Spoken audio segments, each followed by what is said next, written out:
Hello అండి అందరికీ. నేను ఈ వీడియోలో మీకు ఉరుములు మెరుపులు ఎలా వస్తాయో చెప్తానండి. ఇది చాలామందికి తెలియదు మనకి. ఇది జస్ట్ మనకి తెలియాలని చెప్పి చిన్న వీడియో చేశాను. మనకి ఉరుములు ఎందుకు వస్తాయి అంటే అండి, ఫస్ట్ మనకి క్లైమేట్లో ఉన్న లైటింగ్ వల్ల గాలిలో ఒక్కసారిగా వేడెక్కి ఆ వేడి అంతా స్ప్రెడ్ అవుతుంది. ఈ వేడి గాలి వెంటనే మళ్ళీ చల్లబడుతుంటుంది మధ్యలో. దాంతో గాలిలో అలజడి ఏర్పడుతుందన్నమాట. ఈ అలజడి వల్ల మనకి సౌండ్ వస్తుంది. అదే మేఘాలు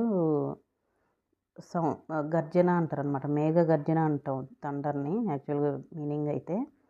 దానివల్ల మేఘాలు అరుస్తాయి అన్నమాట. అది మనకి పిడుగులాగా వినిపిస్తుంది. దాన్ని పిడుగు అంటారు.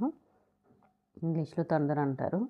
ఈ మేఘాలు ఒకదానికొకటి ఢీకొనటం వల్ల మనకి ఆ మెరుపులు వస్తాయన్నమాట. దానివల్ల ఎలక్ట్రిక్ అనేది ప్రొడ్యూస్ అవుతుంది, ఎలక్ట్రిసిటీ.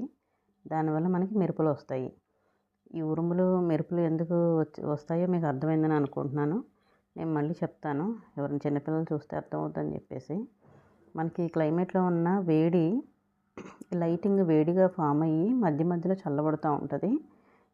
దానివల్ల అలజడి ఏర్పడుతుంది అనమాట. ఆ చల్లబడటం వేడెక్కడం మధ్యలో దానివల్ల వచ్చే సౌండే థండర్ అనమాట, పిడుగు అంటారు.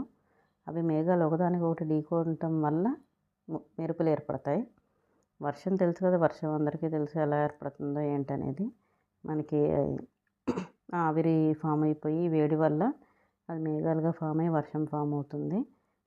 నా వీడియో నచ్చిందని అనుకుంటున్నానండి. Thanks for watching.